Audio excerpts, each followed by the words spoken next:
बॉलीवुड से आज जो खबर आई उसने पूरे देश को खामोश कर दिया। जिस चेहरे ने लाखों दिलों में मुस्कान भर दी, जिस आवाज में एक गांव की मिट्टी की खुशबू थी, जिसकी आंखों में पंजाब की सच्चाई और दिल में इंसानियत बसती थी, वह शख्स धर्मेंद्र आज इस दुनिया को अलविदा कह गए। ये खबर सिर्फ एक अभिनेता के जाने की नहीं थी, ये एक दौर के खत्म होने की खबर थी। एक ऐसा दौर जहां फिल्मों का हीरो असल में भी हीरो हुआ करता था, जहां स्टारडम सिर पर नहीं चढ़ता था, जहां इंसानियत का वजन नाम से ज्यादा बड़ा था। लेकिन आज इस सब के बीच सबसे ज्यादा चर्चा उस शख्स की अनुपस्थिति की हो रही थी जो धर्मेंद्र की जिंदगी का पहला अध्याय थी। उनकी पहली पत्नी प्रकाश कौर। हर जगह, हर स्क्रीन पर, हर सोशल मीडिया पोस्ट पर बस एक ही सवाल, प्रकाश कौर क्यों नहीं आई? कुछ लोग उलझन में थे, कुछ आलोचना कर रहे थे और कुछ बस चुपचाप ये सोच रहे थे कि क्या सच में इतना बड़ा रिश्ता इस तरीके से खत्म हो गया था। लेकिन नहीं, सच इसके बिल्कुल उलट है। सच इतना दर्दनाक, इतना भावनात्मक और इतना गहरा है कि सुनकर आपका दिल भारी हो जाएगा। अस्पताल में भीड़ उतनी ही थी जितनी किसी सुपरस्टार की फिल्म के प्रीमियर पर होती है। लेकिन आज फ्लैश नहीं चमक रहे थे, आज कैमरों में मुस्कुराहटें नहीं कैद हो रही थीं। आज हर चेहरा सुन्न था। सनी देओल बाहर खड़े थे, कंधे झुके हुए, उनकी आंखें लगातार लाल हो रही थीं। बॉबी देओल रोकर थक चुके थे, चेहरा सूज गया था।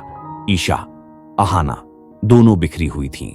हेमा मालिनी की आंखों की चमक आज कहीं खो गई थी, लेकिन सबसे ज्यादा नजरें खोज रही थीं प्रकाश कौर का चेहरा। लेकिन वह नहीं थी। पापाराजी बार बार पूछ रहे थे, क्या वो नाराज हैं? क्या रिश्ता खत्म हो चुका था? दोबारा कभी बात नहीं हुई? लोग अंदाजे लगा रहे थे, मीडिया बहस कर रहा था, सोशल मीडिया हंगामा मचा रहा था, पर असलियत किसी को नहीं पता थी। धर्मेंद्र के आखिरी दिनों में डॉक्टरों ने परिवार को बुलाकर कहा था, अब समय ज्यादा नहीं बचा। यह सुनकर बॉबी ने सबसे पहले अपनी मां प्रकाश कौर को फोन लगाया। मां, जल्दी आ जाइए। पापा शायद। कमरे के उस पार कुछ देर कोई आवाज नहीं आई। फिर बहुत धीमी, कंपन भरी आवाज में उन्होंने कहा, मैं आ नहीं सकूंगी बेटा। सनी ने खुद फोन लिया। मां, प्लीज, उनका हाल अच्छा नहीं, वो आपको ढूंढ रहे हैं। कुछ पल की चुप्पी, फिर वह वाक्य जिसे सुनकर दोनों बेटे टूट गए। मुझे ताकत नहीं है धर्म को इस हालत में देखने की। मैं नहीं देख पाऊंगी बेटा, मैं बिखर जाऊंगी। ये सिर्फ एक इनकार नहीं था, ये एक टूटे दिल की मजबूरी थी। एक ऐसी औरत की मजबूरी जिसने जिंदगी भर संघर्ष सहा, अपमान सहा, अधिकार छोड़ दिए, पर रिश्ते को टूटने नहीं दिया। प्रकाश कौर भले हमेशा शांत रही हों, पर उनके भीतर एक तूफान आज भी जिंदा था। एक वक्त था जब वो और धर्मेंद्र एक छोटे से कमरे में अपनी दो बेटियों के साथ रहते थे।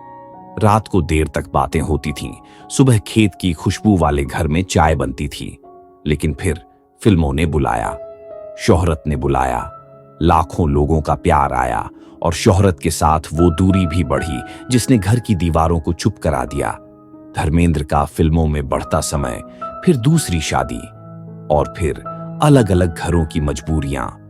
लेकिन क्या कभी प्यार खत्म हुआ? नहीं। प्रकाश कौर का दिल आज भी वहीं अटका था जहां 70 साल पहले एक नौजवान लड़का उन्हें चूड़ी पहनाया करता था। सच यह है, उन्होंने कभी नफरत नहीं की, उन्होंने कभी शिकायत नहीं की, उन्होंने बस चुपचाप सहा। अस्पताल जाने से एक रात पहले प्रकाश कौर ने एक फोटो हाथ में ली, धर्मेंद्र की पुरानी तस्वीर, शायद 1964 की। उनकी आंखें उस फोटो को देखते देखते भर आईं। उन्होंने कहा, धर्म, तुमसे बुरा मानने का हक मेरा कभी था ही नहीं, लेकिन जाने का साहस वो आज भी नहीं है। फिर रोते हुए बोली, तुम्हें इस हालत में देखकर मैं बच नहीं पाऊंगी बेटा। उन्होंने वही पुरानी शॉल ली जो धर्मेंद्र ने पहली बार फिल्म फेयर जीतने पर उन्हें दी थी। उसे सीने से लगाया और चुपचाप भगवान के आगे बैठकर कहने लगी, उनका दर्द कम कर दो, उनकी आत्मा को शांति देना। वहीं बैठी बैठी रात के 2 बज गए, पर वह अस्पताल नहीं गई। जब अंतिम यात्रा निकली, मुंबई की सड़कों पर भीड़ उमड़ पड़ी। हर किसी के हाथ में फूल थे, लोग रो रहे थे, फिल्मी डायलॉग गुनगुना रहे थे, फैंस के हाथ कांप रहे थे। सनी और बॉबी दोनों अपने पिता के पास चल रहे थे।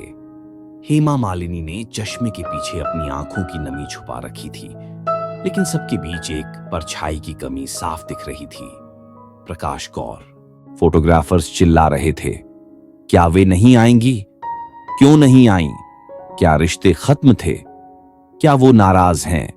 पर किसी को असलियत नहीं पता थी कि घर के एक बंद कमरे में एक बूढ़ी औरत फर्श पर बैठी है और कह रही है, मैं देख नहीं पाऊंगी, मैं बर्दाश्त नहीं कर पाऊंगी। अंतिम संस्कार के बाद मीडिया ने सनी से पूछा, आपकी मां क्यों नहीं आई? सनी देओल ने आंखें पोंछी और वो बात कही जिसने हर आवाज को खामोश कर दिया। मां पापा से आज भी उतना ही प्यार करती हैं जितना शादी के पहले दिन करती थीं। उन्हें इस हालत में देखकर उनका दिल टूट जाता। वो भी कमजोर नहीं हैं, बस बहुत भावुक हैं। ये पहली बार था जब किसी ने रिश्तों की गहराई को पहचाना, किसी ने उस दर्द को समझा जो सालों तक किसी ने नहीं सुना। जब गंगा में राख बहाने का समय आया, सनी और बॉबी एक कलश लेकर घर पहुंचे। उन्हें लगा मां नीचे आएंगी, लेकिन वे नहीं आईं। वो खिड़की के पीछे खड़ी रहीं, चुपचाप, बिना हिले, बिना पलक झपकाए। धर्मेंद्र की राख देखकर वो सिर्फ एक लाइन बोली, जाओ धर्म, शांति से जाओ, मैंने हमेशा तुम्हें माफ किया था। उनकी ये लाइन किसी चीख से ज्यादा गहरी थी, किसी रोने से ज्यादा दर्दनाक। लोग कहते हैं कि रिश्ता खत्म हो गया था, लेकिन नहीं, रिश्ता खत्म नहीं था, बस चुप था। प्यार खत्म नहीं था, बस दर्द के नीचे दबा हुआ था। कभी कभी एक इंसान इतना टूट जाता है कि आखिरी बार देखकर भी देख नहीं पाता, और प्रकाश कौर उसी दर्द का नम सबूत थीं। प्रकाश कौर का अंतिम संस्कार में न जाना नाराजगी नहीं था, गुस्सा नहीं था, दूरी नहीं थी। ये सिर्फ एक औरत का आखिरी, चुपचाप निभाया हुआ प्यार था। वो प्यार जो उसने कभी जताया नहीं, कभी दिखाया नहीं, बस निभाया, आखिरी सांस तक।